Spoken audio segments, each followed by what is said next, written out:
लेकिन वह लालची साहूकार हार मानने वालों में से नहीं था। उसने रात के अंधेरे में एक खतरनाक तांत्रिक को बुलाया। तांत्रिक ने अपनी विद्या से जादुई कुएं के पानी को बांधने की कोशिश की ताकि गांव वाले फिर से प्यासे हो जाएं। अगली सुबह जब गांव वाले कुएं पर पहुंचे तो कुआं पूरी तरह सूख चुका था। रामू परेशान हो गया। उसने अपनी जादुई कुल्हाड़ी जमीन पर मारी, लेकिन इस बार पानी नहीं निकला।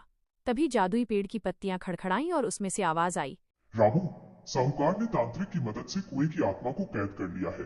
तुम्हें उस तांत्रिक की गुफा में जाकर जादुई कलश लाना होगा। रामू तुरंत निकल पड़ा। रास्ते में उसे वही चुड़ैल मिली जो अब सुधर चुकी थी। उसने कहा, रामू, मैं उस तांत्रिक को जानती हूँ। वो बहुत शक्तिशाली है, लेकिन उसकी बिल्ली मेरी पुरानी सहेली है। वो हमारी मदद कर सकती है। वे दोनों गुफा में पहुंचे। चुड़ैल की बिल्ली ने चुपके से तांत्रिक के पैर में काट लिया। तांत्रिक दर्द से चिल्लाया और उसका ध्यान भटक गया। इसी मौके का फायदा उठाकर रामू ने अपनी जादुई कुल्हाड़ी से उस जादुई कलश पर वार किया जिसमें कुएं की आत्मा कैद थी। जैसे ही कलश टूटा, एक तेज रोशनी निकली।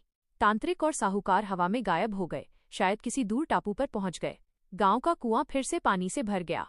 परी फिर से प्रकट हुई और मुस्कुराते हुए बोली, रामू, तुमने साबित कर दिया कि एकता और साहस से बड़ी से बड़ी बुराई को हराया जा सकता है। अब गांव में रामू, सुधरी हुई चुड़ैल, जादुई पेड़ और वो शरारती बिल्ली सब मिलकर खुशी खुशी रहने लगे। गांव अब इतना खुशहाल था कि दूर दूर से लोग वहां का जादुई पानी देखने आते थे। गांव की खुशहाली की खबर पड़ोसी राज्य के राजा घमंडी सिंह के कानों तक